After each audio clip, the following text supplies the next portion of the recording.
Hello and welcome everyone to another fantastic episode of Was That in Good Taste? I'm one of your hosts and my name's going to be Chandler Phillips, and with me as always is... I'm James Beery. And I guess this time we should call it a fantastic or maybe standtastic episode of Was That in Good Taste, because we are paying tribute and an homage to one of our favorite shows of all time, the cartoon cinematic masterpiece that is American Dad. Good morning, USA. I got a feeling that it's gonna be a wonderful day. The Thunderstorm has a sign in his face. Wow. So for today, we're going to be Was That in Good Taste? American Dad Appreciation Edition. An installment, hopefully one part of many, because there's just so much to cover. 17 seasons and still going strong. We love to see it. Was that in good taste? Was that in good American Dad? Was that in taste in American and dadding, right? To go with... You're still bopping out to it. I'm done bopping. That is... I'm done bopping. That was a good beat. Hot fire. That was hot wicked. fire. This week we're drinking. What are we drinking? We're drinking Klaus's Fish Bowl, and this one's an original. This one we came up with kind of on our own. Klaus is fly. opposite dead. He's on the bottom of my glass. He's just chilling out on the rim of mine because he likes to talk to the other members of the family. Oh, and it's brought to us with Old Smoky Blue Flame Edition. This is their quote unquote moonshine, but it clocks in at like 126 proof, which is pretty spicy. I didn't expect it, to be honest. You bought it, in case anybody doesn't know. These moonshines, they're sold in different versions. There's one that's like a malted beverage where it's like a 12 to 15%. Sometimes you can find it in grocery stores in New York. And so I thought it was that. Well, they mix it with like either a sweet tea, or they mix it with like a peach kind of deal, and it's still pretty good. But like this is the real, and we tried the apple pie one, and that one's like a 30 proof, maybe 25 proof. Mm-hmm. It's still in the liquor ballpark. This is just heat. This is just oh whoa. I might have lied. That might have been too much. You threw a lot in there. I went a little bit heavier on the blue carousel because I mean I love the taste of syrup and the taste of blue. I mean, it's Wednesday. We're turning up, bitches. It's my favorite of the colors in the American flag, the blue. I sure do love America. What as the bartender, as the craftier, because it's like I like how the dynamic is like I'll have a vision for something and then I'll just kind of slide it to you Because you be going out of your fucking mind. That's why. I'll be like, make this work. People have an who idea. Chandler's always going off, and he wants to. And I get it, the interesting flavor combinations. But this actually reminds me of the Ice Pop Prime, where it's like the kind of sweet. Yeah. You know what I mean? It tastes kind of like candy, because this is effectively like a punch with Malibu coconut rum, which is, it's effectively a liqueur. What is it again? Like 21%. Yeah, it's effectively wine. In addition to the moonshine, a sugar-free Sonic Tropical Splash packet. You can get that from your Family Dollar. Those are pretty good. Like they're the water enhancers. Yeah, they're good. They taste delicious. There's no sugar. And you can do something interesting, like I always say. Look, we got these fish bowls, and each one of these is about 2 cocktails. So make sure you drink responsibly. Make sure you measure it out. Because this is an overproofed liquor, the 2 and the 3.5 ounces is pretty significant. Yeah. But I think that really comes around to like for 2 standard drinks, it's effectively, I think, like 2.25 standard drinks. It's not that significant. Yeah. Like, okay, wait, hold on. We can math a little bit. Oh God. So if the Malibu is about 20%, and like a vodka is like 40%, but this is like 60%. The difference in alcohol percentage, effectiveness, potency, with both of the Malibu and the shots of this, it kind of damn near evens out to just doing like 4 shots of vodka. Right? Is that because In it's this yeah? And right now, maybe. well, if we consume all of this, it'll be as if we have consumed enough alcohol. Granted, there's water and there's other like the sweetener and stuff in it. But if you think about like we put 4 in, 1.5 ounce shots. does that math? So Does that'd be that 6. So about 6 ounces. Yeah, actually, yes. That is yes. yeah. That actually is correct. Don't do that. Unless you're trying to have a good time. If you're at home, please make sure that you drink responsibly. If you ever have anything Who like has this, a fishbowl at home? Who's sitting there and is like, Somebody. You know what? this is We're- really for sharing with friends. I just want a little nightcap before the end of a long, Listen, hard day of we're work. not- hey, I'm gonna just we're grab not- my finest fishbowl. We're not judging people. Okay, some people out there have an issue with dependence, right? So They're making fishbowls. why not? There's different type of see this generalizations. You think all people who suffer or who have to manage alcohol dependence or alcoholism, you think that they're just shooting back? Either they're either only drinking pints of Voda, 750s of Voda, or like a 30-pack of Natty Light in a day, but all after work. Those are the only 2 types of people that exist. You don't think there's somebody out there who suffers with an alcohol addiction, Well- and they're just like, you know what I'm gonna do today to make myself feel better? I'm only gonna make 1 cocktail. Then they get an overproof liquor. But that's like if you're like dependent, like your emotional support cocktail is like a Bloody Mary. Like it's just it's one of those where like Are you gonna tell me if you are struggling with alcohol dependence, which is a serious issue? Please, if you have that issue, don't drink. God, I'm not encouraging that. You're telling me this couldn't be a Bloody Mary? Put a Bloody Mary in this? this could very well be a Bloody Mary. I'm saying the Tequila Sunrise? that's just tequila and orange juice. That's just mixer. There's no mixer in this. You can put There are- anything in a fishbowl. There are more than 3 different types My of g- alcohol, and to make it no one is drinking blue curacao as a like, I'll just do a little splash of this, to round out the beverage. I feel like just the priorities are at a different. It's like, I guess, let me rewind it. It's not that if you have a Bloody Mary, it's if you do a Bloody Mary with all the accoutrements, where you're like, well, I need to make a Bloody Mary to get my day started, but I need to make a Bloody Mary with a BLT kind of hanging off the rim. Like, you take your That's what time. this is. Every time it's like you It's have a novelty. this is. Yeah, we just poured a bunch of stuff inside of a fishbowl, and Just- that's just- novelty. Just for fun. For fucking That's just fun. something we want. Yes. You know what? Huh. You know what? You're not cool. Yeah. You know what? If my boys were here, If Klaus's boys if were my here, boys bro, were here, bro, you know what they'd be like? They'd be like, we crush 4 of these motherfuckers a day, you, twice a day. You stupid That's bitch. 8 a day. Squared? How many times is that a day? A lot. That's so many times, That's bro. so many times, bro. It took a lot of brainstorming to finally fall on a fishbowl cocktail, and I felt like it was like that was the obvious one to do, and so I almost felt like it was too obvious, and so I toyed around. I did some research. As I like to go on my Wikipedia rabbit holes, went on the American Datapedia site to try to get a database.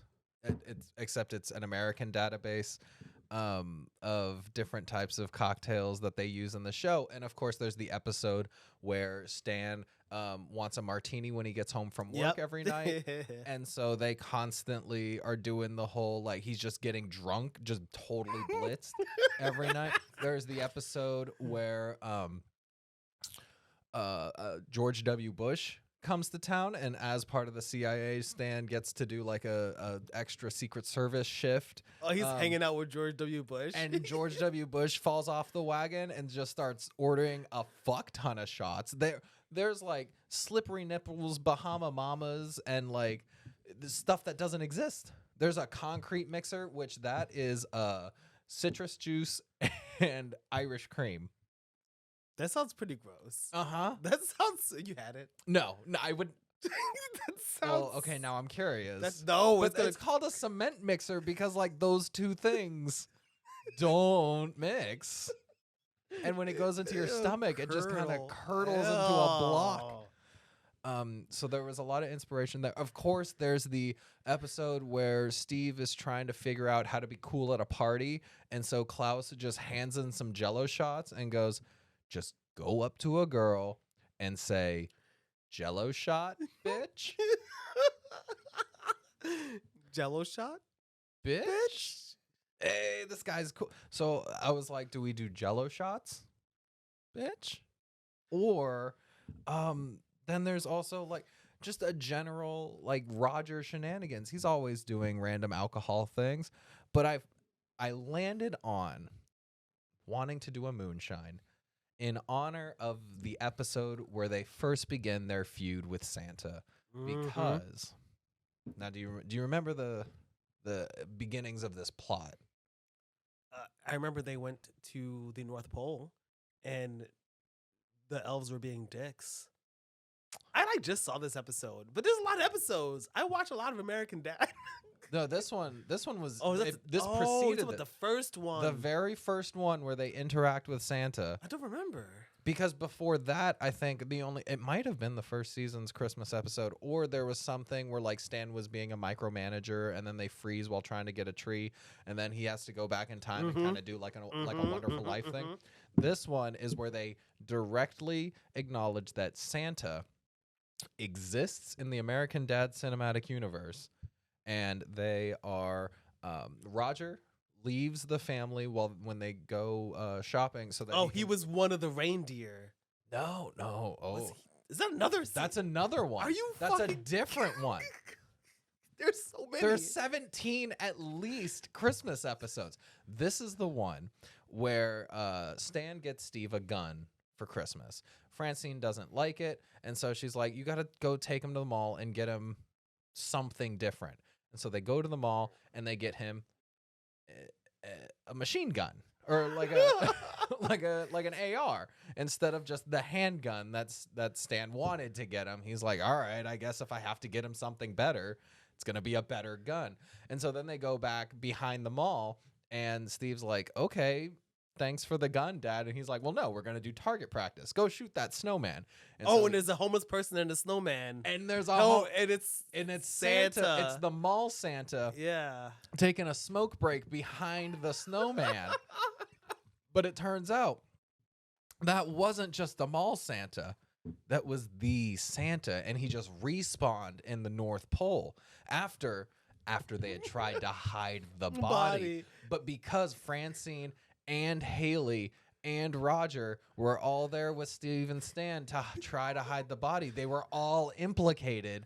And so he was coming for the whole Smiths, not just for Stan and Steve, the whole Smiths. Meanwhile, Roger goes to a liquor store and he goes, hey, I'm looking for something that'll really kick my eggnog up a notch, right? And the liquor store goes, all right, come in real close. Legend has it that there's a man not too far from here who lives up in the mountains. He's got goat legs and 8 arms, and he's a moonshiner. His eyes burn like the devil, and his hair is wild, and he speaks in tongues. And so then Roger goes, I must know this man.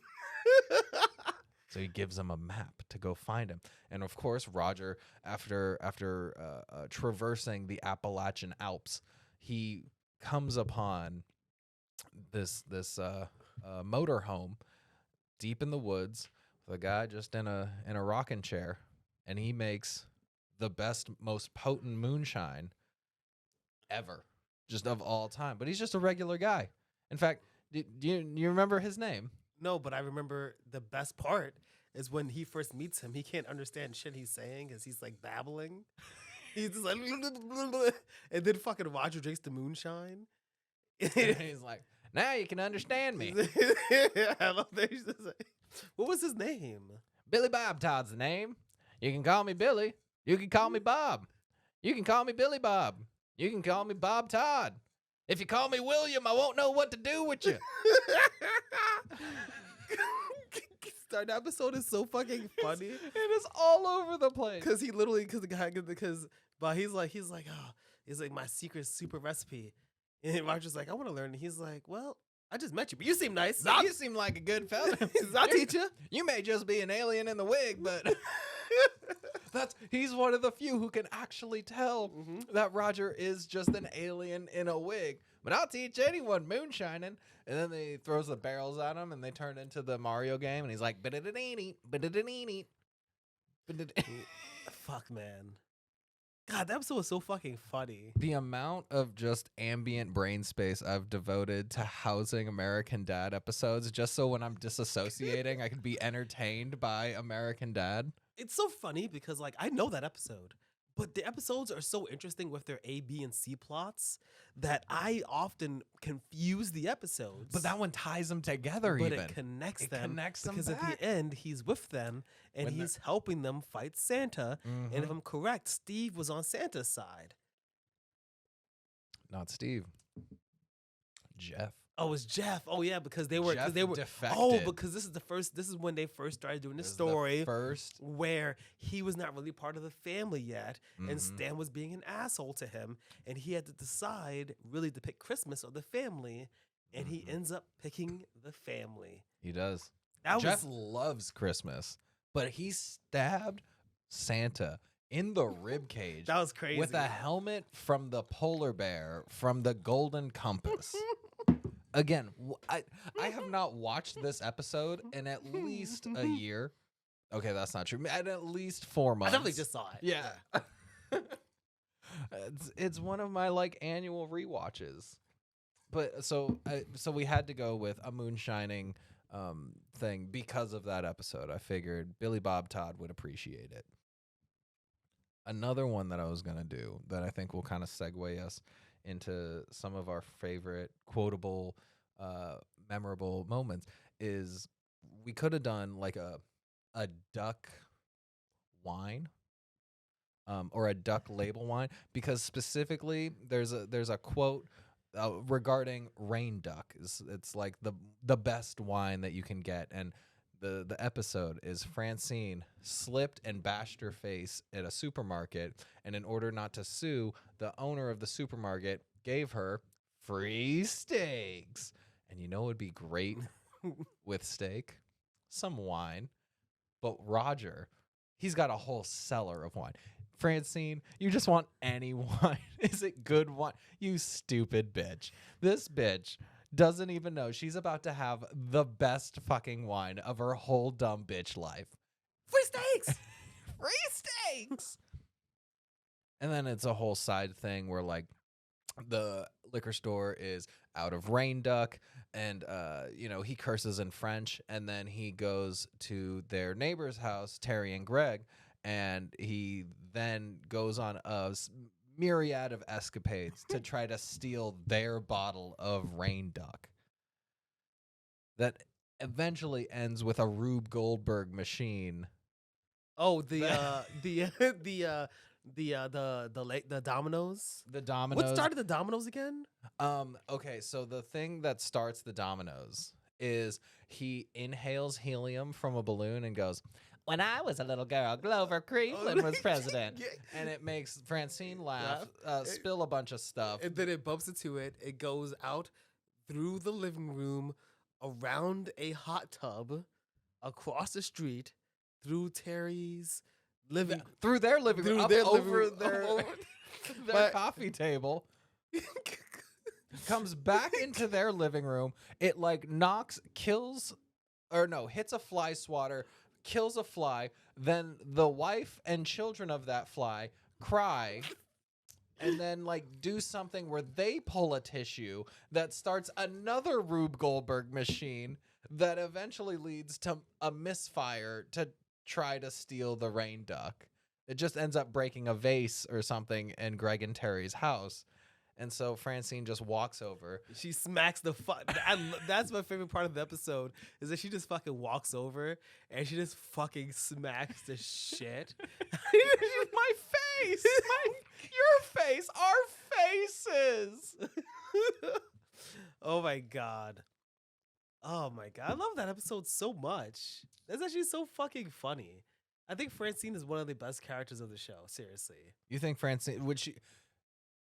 We might be jumping the shark a little bit, but how would you rank your characters in terms of like That's really hard because, as you know, relatability? relatability. France. Oh, damn. Honestly, Jeff and Haley is a combo. Yeah, Jeff and Haley is a combo. I think because obviously the whole too relatable. point of that is that they're supposed to be millennials, Yeah, and we're millennials. we're millennials. And then that's the whole point of the show They're for the just first kind of season. Freeloading millennials. Which, just in case you don't know, if you've ever watched American Dad, which is, oh wow, maybe we should have done this before. It's an American animated cartoon sitcom produced and created by Seth MacFarlane that originally launched in like 2002 or something like that.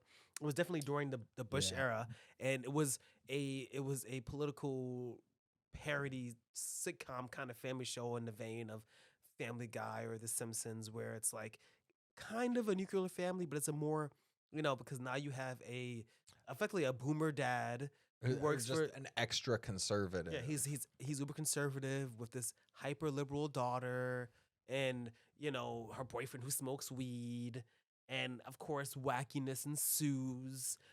They have a dorky son, The dorky son and who- an alien sidekick And- living in their house. and a guy whose body got body swapped into a fish.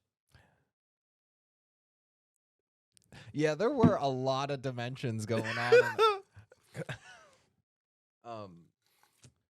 What do we have? Okay, we did. Mm. Man, you ever try to do a podcast and you drink a Klaus bowl? I'm gonna tell you what, me and my bros do it all the time. Me and my bros. Me and my bros, we do this all the time. Now, this might just be my What toxicity. bros? You know bros. What bros? You know, my bros in Tampa. He's like, the episode they go to the house, and he's like, the bros are. He's like, they're real. He's like, whoa, be cool. Come on, man. Don't embarrass me. Sup. Stop. Are you guys playing 2K11? Sick, bro. Sick, bro. I think so. You put Jeff and Haley as like a couple. Because they're so That's number relatable as a couple. Francine's silly as shit. But also depends like what season. But like Haley and Jeff, come on. Francine keeps it so real, though. I really appreciate. She always keeps it real. She always keeps it real. Homegirl keeps it real. Homegirl keeps it. Damn. Homegirl gets money. Yo, I fucking love Francine because she be getting money and bitches. Homegirl doesn't chase. Homegirl gets chased. Damn. I want to press that sound, but I forgot which one it was. Oh no. Let's see. Hold on. Things are getting too spicy for the pepper. Come on. That was pretty solid. Come on. Oh, that's great. She does have some great quotables. She had, first of all, she's an alcoholic. Love it. Is she an alcoholic or is she just She just likes to have fun. bored? She likes to have, she's the epitome of the bored housewife. I'm dumb. That's the whole dynamic is that you have like the moderately wealthy family who like the father works inside of government and the wife who doesn't need to work. She's just a housewife. And But she just she- takes care of the she- kids and the alien and the fish. But her kids also don't really need her in a way that like keeps her engaged and entertained. I really appreciate, I think one of my favorite, it's not necessarily the character, but the character dynamics of the boys. Not Klaus's boys. Steve, Snot, Toshi, and Barry. I always wished I had that kind of male relationship. I know it's so weird because I think when I first started watching American Dad, the Scott Snot Steve relationship, I thought was a little strange because it's like kind of homoerotic. Yeah. The relationship that they have reminds me of the relationship that young women have. But like actually, if you think about it, it makes sense because Steve is not a millennial.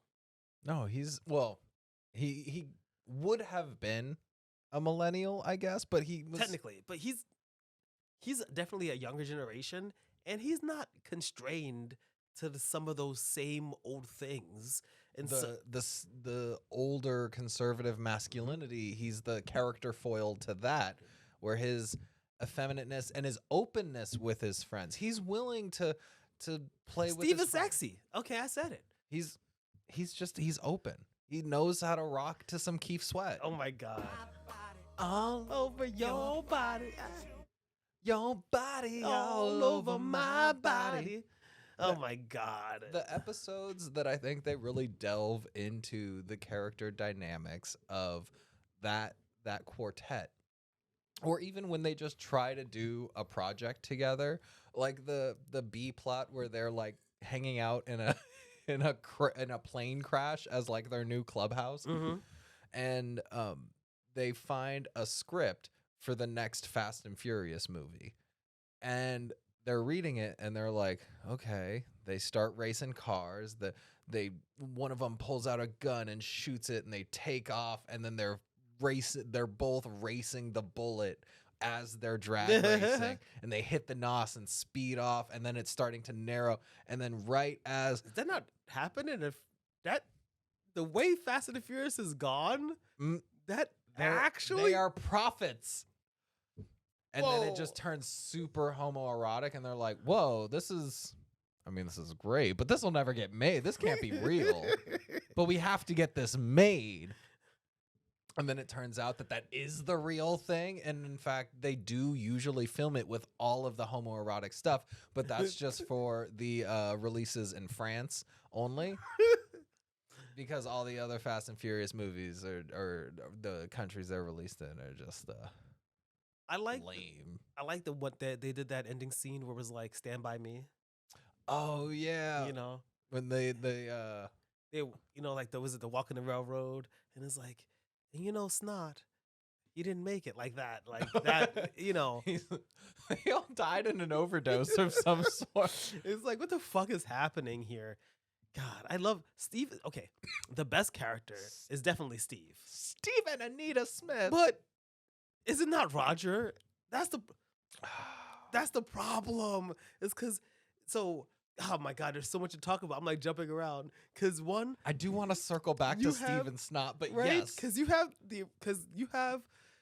the family, and then you have the pairings, right?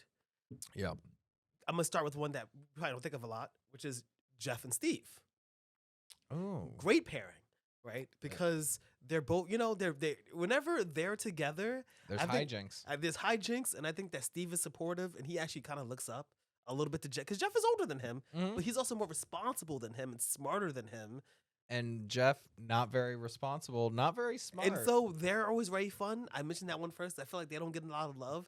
You can always tell because oh my god, then the trios, because the Klaus, Steve, and Jeff, when they're when Haley's kidnapping them, and she goes, yeah, like them just in the room together with Klaus. Come on, then Klaus and all the pairs, and then all the pairs instead are strong. everybody with each other in groups, and then you also have Steve. It's not. Then you have Steve and Barry. Steve and Barry almost gets kind of like, well, those are the dark ones because Yeah. usually it has to do with like Barry is off his medication and becomes a sociopathic Barry's- narcissist. He's out of his mind, but he's not on his medicine. It's what, and I love how they brought it back, like in like 10 But that's seasons Steve's baby's later. boy. That's Steve's He's- baby boy. He is. That's I love it because Steve is also Steve is almost paternal. No, Steve maternal. No, Steve is paternal. He Yeah. has this caring, protective relationship over his friends, and it's like, except for Toshi, He's got his mother's ass. he loves Toshi, but they just don't be Toshi don't like them. No, Toshi does not like him. And remember when there was the whole like love interest with Toshi's sister? Yeah. And so then like Steve and what is it? Akira. Oh, I'm drawing a blank.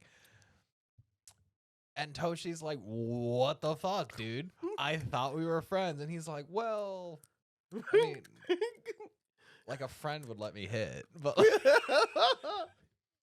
but I love the Snot and Steve dynamic because it's so strong. It made Stan jealous when they had their whole thing, and it put me onto some good music. I know.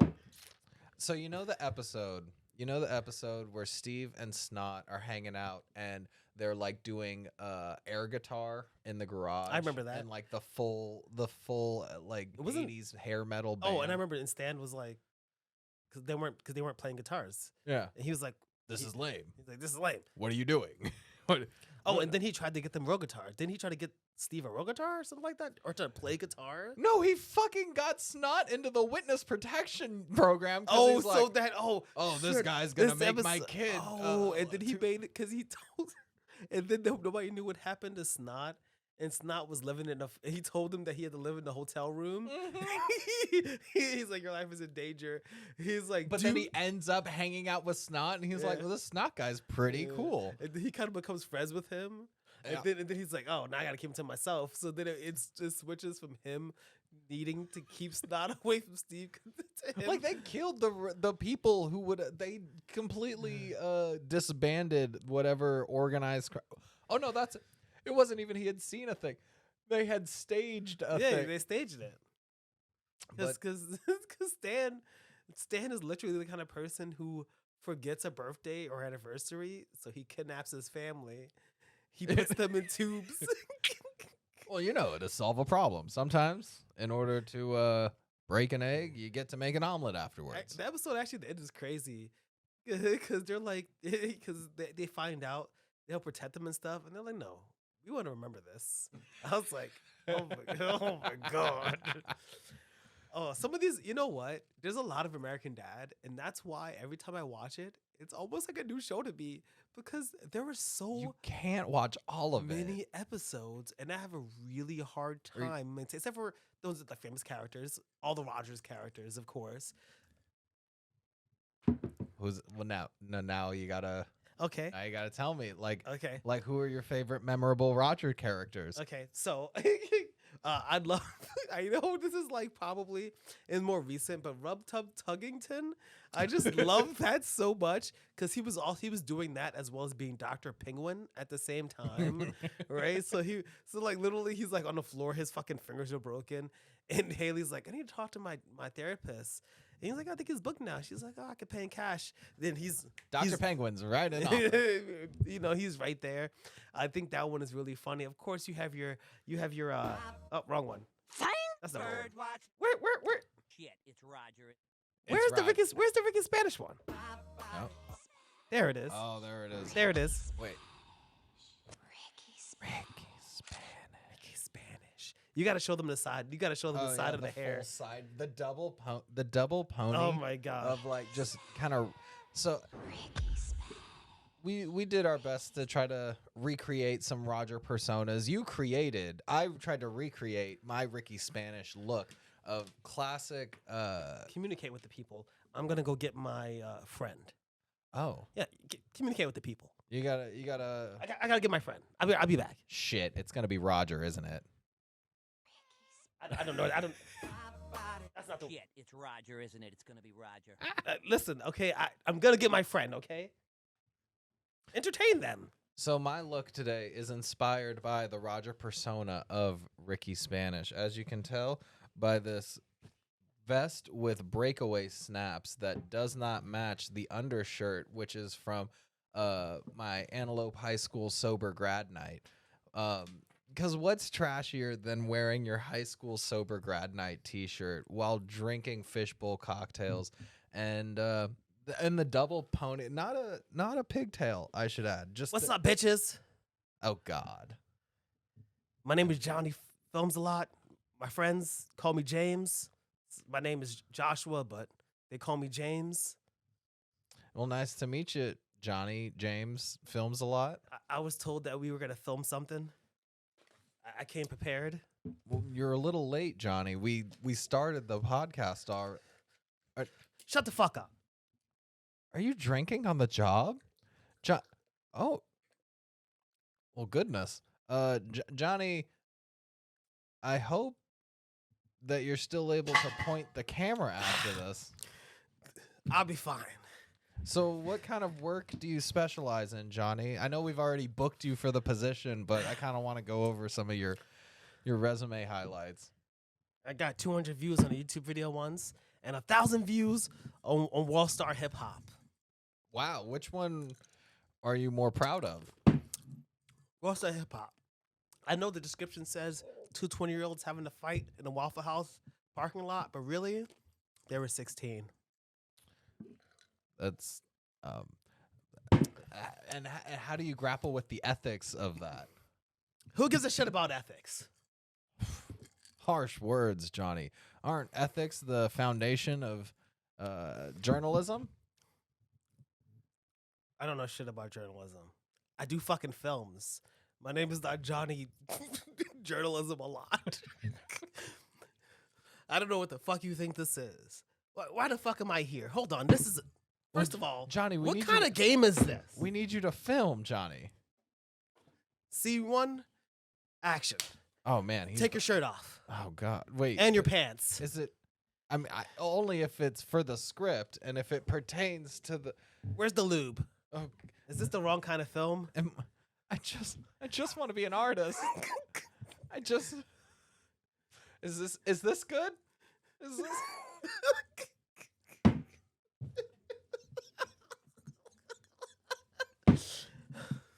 I'm a fucking rock star. Johnny, what kind of projects do you have coming up in the near future? The one where I'm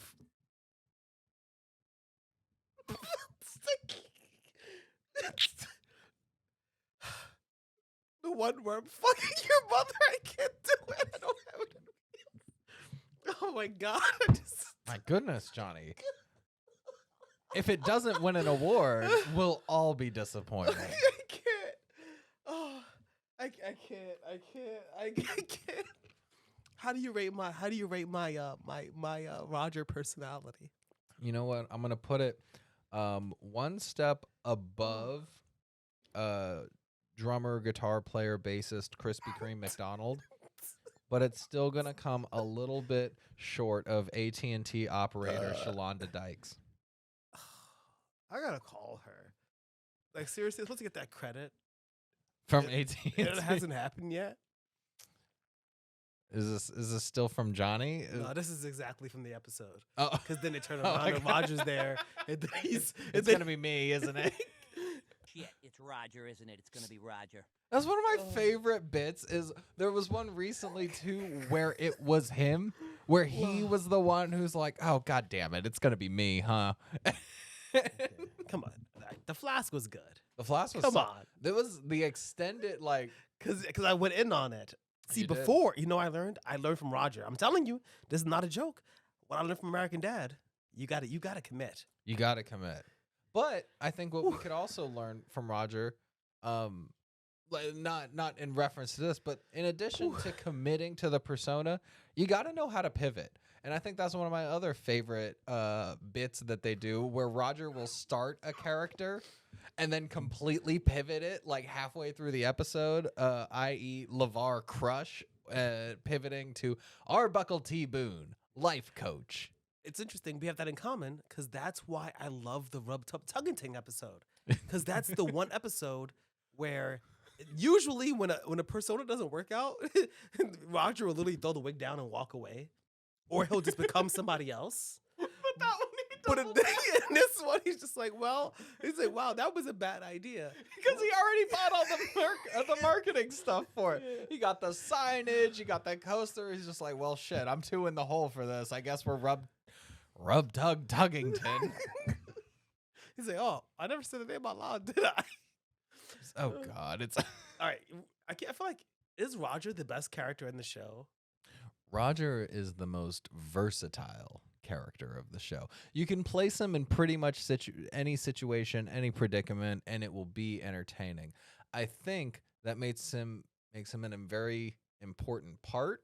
However, I don't know if it makes him my favorite because I feel like in being so malleable, so fluid, so able to do and play whatever role he can, it loses groundedness and it's less relatable as an individual, except for character Dan Handsome, whereas obviously I can relate to that on a near daily basis. You But trying to relate to an alien? no, to his Dan Handsome persona, who's just too damn handsome. I just remember Dr. Yaya. Dr. Yaya, the inventor of ecstasy. Oh my god. Fucking I think that the thing but you can't what about that heart-wrenching episode where Roger has other families? Oh, you mean the Dubonnets? Oh. Bonjour, Monsieur Dubonnet. Okay. How about the one where where Roger goes to space and he was with the other alien, right? Because he didn't have a ship. How did he get to space? I don't remember. And all I remember is he was in the ship with the other alien, and then he was just like sitting. He was like, "Oh no, I got to go back to Earth," because he's like a loser. Roger's a loser. Oh, wait. Okay, so there's the one where I might have had too much of what I was in that flask. I think Johnny films a lot still here. Johnny films a lot. Seems like he's going through it. This is by the way, this is the key prop. Oh, that's the Sunglasses inside. Oh God, Johnny's back. Hey, Johnny. Listen, we got James to film. Oh God, he's going for the okay. Oh, thank God. Whew. Where'd Johnny go? I thought we were gonna have to call someone. I always miss him. Okay, that's enough turning around for now. God. Oh my God. I love how I watched a compilation video today in preparation for this episode of all the times where characters will call out when it's gonna be Roger. And one of my favorites is one of the recent ones called from the episode 8 Little Fires, where Francine is going to meet like a chef on a isolated island for like cooking classes of like how to find your spirituality in wilderness in cooking, to find like the depth instead of just Shit, following. it's Roger, isn't it? It's gonna be Roger. And the entire time they're on the flight there, Roger is like, look, I want to be perfectly clear. This person we're about to meet is me. This is me. We are going to this island. You are going to look back and I won't be there. I'll be gone. I will be this new person. So I want to try to mitigate and ease this transition as effectively as possible. It's going to be me. And so we are going through all this rigmarole so that I can be the persona that you're about to meet on this deserted island. Just so you know. And Francine lands. They get off the plane. Her and Roger. She goes, thanks for coming with me. And I know you're going to disappear as soon as I turn around to meet this person. But again, I can't thank you enough for helping me through this. Roger goes, that's great. I'm really happy for you. I'll see you on the other side. And she turns to greet the person who is Roger. And she goes, and looks back, and he's on the plane. He's on the plane as previous Roger. And he goes, okay, bye.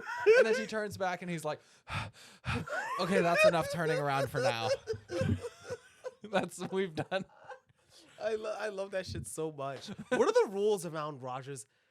What are the rules around Roger's abilities? So they actually get into how Roger is able to do all of this in the episode Jenny from the Block, where she pretends to be a high school girl who dates Snot in order to what was it? To get his mind off of Haley. That's what it is. He wants to go out with Haley. Snot is pining after Haley. He goes through a whole thing where he like gets an elephant and circus entertainers. and he was. That's the other Oh thing. yeah, and then he was with. That's another quote that lives rent free in my head where he's like, and your fourth favorite thing in the elephant sack? Batteries. And so Roger becomes Jenny from the block, to to draw Snot away from pining after Haley. And it turns out they actually have some feelings, and Snot is down bad. And then Steve finds out that Jenny actually used a stress ball with a slit in it in order to Wait. take Snot's virginity. Hold on. No.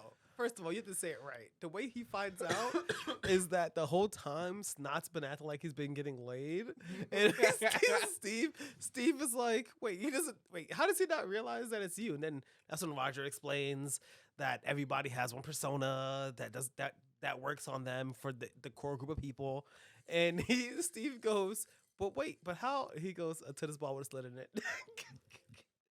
This is a tennis ball with a slit in it. Come on. Hilarious. I'll paraphrase, but you know. No, I think that was as I'm cleanly pretty sure, delivered. right? Yeah. Because I think that shit was so fucking funny, and I love that because that means that each one of so I remember them vaguely, but which characters are immune to which personas from Roger? Well, so so Roger's rules is he just moves really fast. That's the whole thing. Yeah. He's just got like the Flash kind of speed, and like if he wants to change personas, because that's how they killed off Jenny, is she like steps in front of a moving bus, but really he just is super fast and like steps, takes a pig carcass, dresses it in his clothes, goes to a bar, steals a couple drinks, comes back, continues to hold Snot's hand until like so that the transition is seamless. He just moves so quick. That's it. He's good at moving quick. And so they get into like the actual who's who in the episode Stanny Tendergrass, when Roger is playing the like an angry country club member of a country club that Stan works at in his that he moonlights at in the off time of the CIA. I guess the CIA has down seasons. He's always doing what he wants anyway. And it's a country club that he works at because he desperately wants to eventually have a membership at this country club, and that's how a meritocracy works, right? Is you work for a place and eventually you get to reap the benefits from it, right?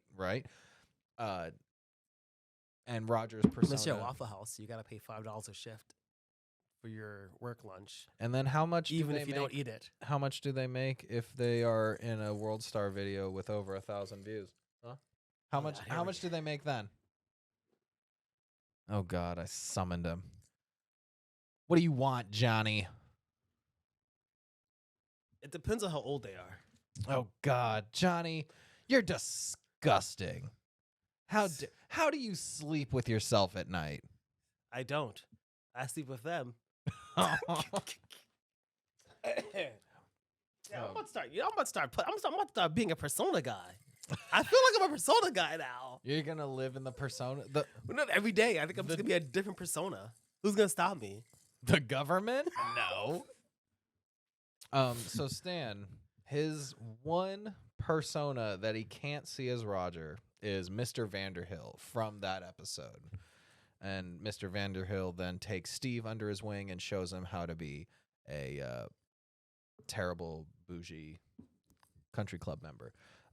For Francine, it's the Korean kid who shoots pool with a giant chopstick. For Haley, it's her sandal repairman.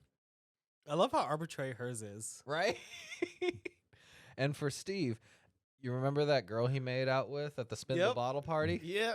He's like, He's like, wait, that was you? And then they cut to it, and you see, he was so excited. And also, I really like when they do that, because there's a bunch of times in the show where they'll show Roger from the perspective of people. Like, I think it was like a car crashes into like a discount store or a grocery store. Yeah. And then like it's Roger and Grogu, but then it cuts back. And it's like two and it's people. just regular people.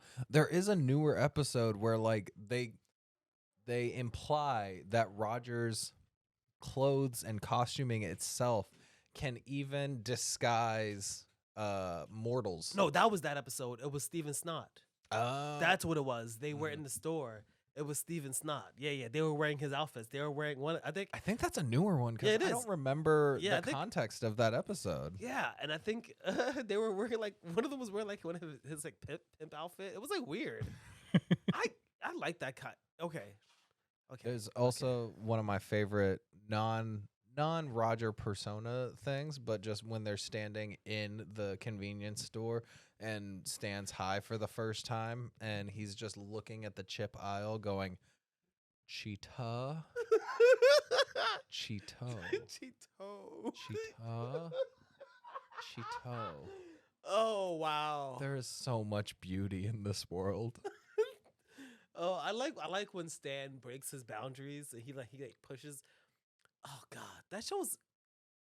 There's so many episodes. What's fucking happening? These crocodiles, Francine, my God, that- these crocodiles. The episode where Steve, where Stan and Francine are like, Stan's like, I could do it. He's like, when I was your age, I lived off of this amount. He's like, you know what? He's like, I'll take $500, and me and Francine will live in the car for a week, and you can have the house. And he spent all the money in one day, and Francine just like fucking goes home. He like lives outside. He becomes anemic. Like he ends up selling everything, his blood and his other juices. And then wasn't it like only one day or 2 days? Yeah, it was no time at all.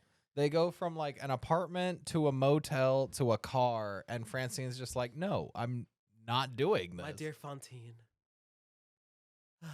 From Les Mis, because in order to protect her daughter, she goes and she sells her body on the docks, the French docks. Yeah, musical Is reference. there a Les Mis reference in American? There's a Dad? lot of Les Can Mis you- references. I can't because there's Les Mis is like the most popular musical franchise of. If Well, there's there's a very clear like Phantom of the Telethon one that is. The I mean that Phantom doesn't of- really. I don't fucking know. There's so many episodes. I remember American Dad like I took a lot of mushrooms. It comes to me in bits and just pieces. waves. You know, it's like it's hitting me in waves. It's like oh, whoa, man. In a Christmas episode, I just put them all together because there's Yeah. 17 Christmas episodes. And a lot of just the one-off like little quotable things. Like there's another line that I don't know the rest of the episode for it. It's just who ever heard of a sad clown? I remember. Oh, wasn't that the episode? That's the episode this is from. Shit, it's Roger, isn't it? It's gonna be Roger. Where Steve wants to be a clown and he goes to the clown class. He goes to the clown class. J.K. Rimmons. Yeah, he's fucking sitting. And then he goes. Yeah, it's Roger, isn't it? It's gonna be Roger. He goes, I believe, and Roger goes, "What? Okay, well, I mean, but it says here, you know, like, you want to be a clown." It's the whole thing, and then he teaches him to be a clown. He does a whole whiplash. Yeah, he That's does the Whiplash, bit. He yeah. does whiplash as J.K. Simmons, but he's just Roger. He's Roger the whole time. He goes, listen, kid, you gotta what? Oh, he goes, show me your horn corn. Horn corn is clown lingo for your shtick. He said by the time you're done, you're gonna see a lot of horn corn. You're gonna do a lot of horn corn. I just not because of that episode. I was like, well, I want to know horn corn. I need to learn clown shtick. Yeah, I was down here. Mine was Yeah, kind because of. you gotta. I had a Squidward. I didn't do it right, but whatever. I used to be able to do it okay. All right. Was it because you went to clown school? No, but don't make it Johnny. 'Cause he went- Who ever heard of a sad clown. Johnny went to clown school. Oh my God. Is that what they're calling it these days? Back in my day, we just called it a liberal arts degree. One of my favorite episodes is definitely the one where Klaus dies. And, What? and then the whole family, and then somebody comes into their life and makes friends with them, and then eventually starts trying to find out how they feel about Klaus having died. And it turns out that Klaus didn't die. Klaus faked his death. But then, wait, did he get shrunk? What was that, like the ape? What where they were inside of? No, he was trying to. He wanted to take away their autonomy because he was mad at them because they weren't sad that that he he died. died. But then there was another episode where he hypnotized everyone to like him except Francine. And she was like, what the why is everyone cool with Klaus now? I do like that in the later seasons. There's like one season where Klaus is suddenly cool. Everybody likes Klaus. Everyone's just vibing. He's just a good hang. Klaus. He gets a truck and he's a cool hang.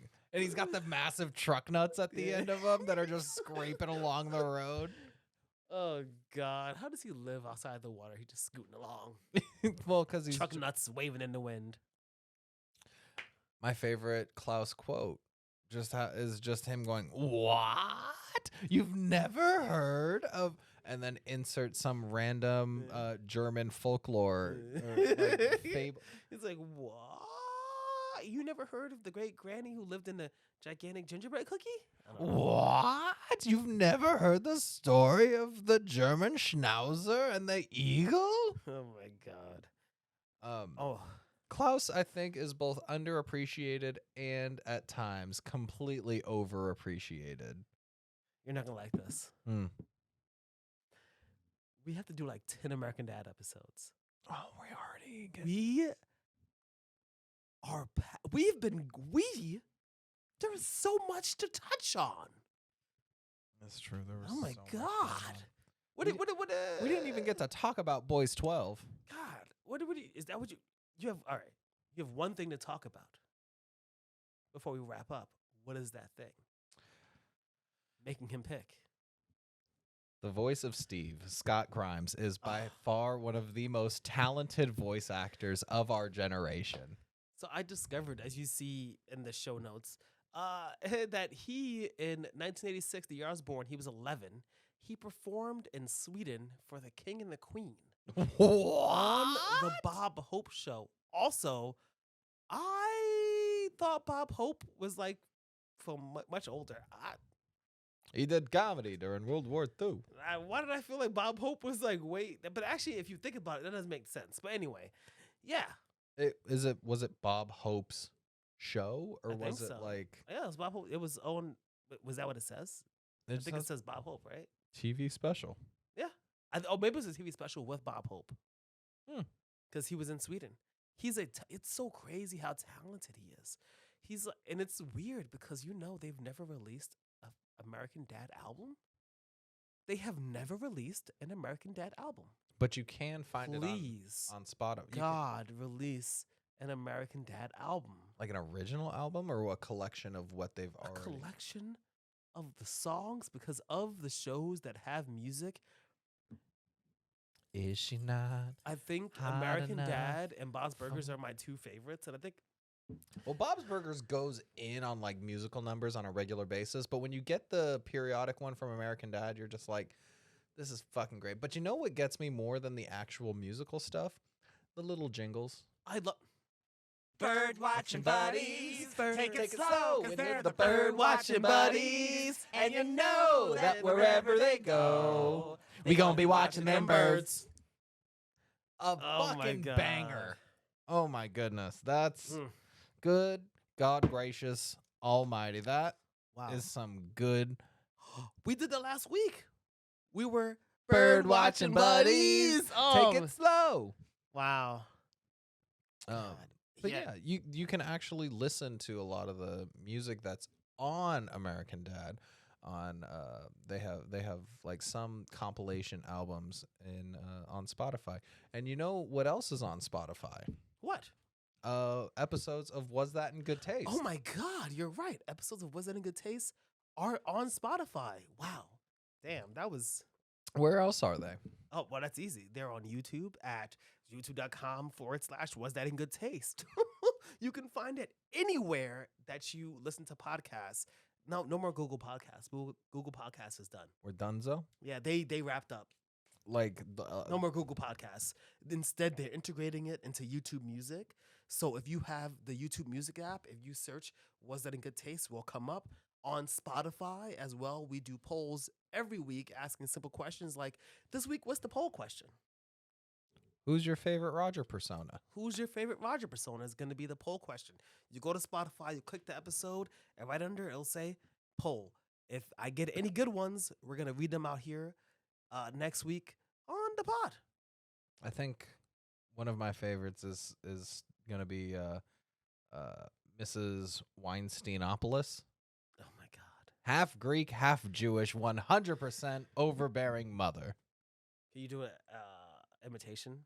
Spanakopita? Spanakopita?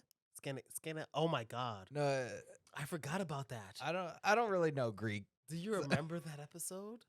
Oh, okay. Wait, there's okay. a couple of things. Okay. 'Cause, fuck, we didn't even get to talk about Stelios Cantos, Stelios. and we didn't even Stelios. got to Oh my God. talk about Hercules, Stan's stepdad, who died and was buried in a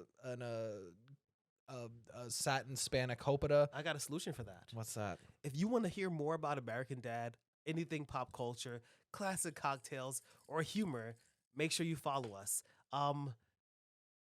You gotta listen. Where are they gonna follow you? Oh, damn. Where can they follow me? I'm at Living Dad Joke everywhere. That's on Instagram, that's on Twitter, and that's on TikTok. This underscores. Because some asshole has it without underscores, but has never posted. We should fight them.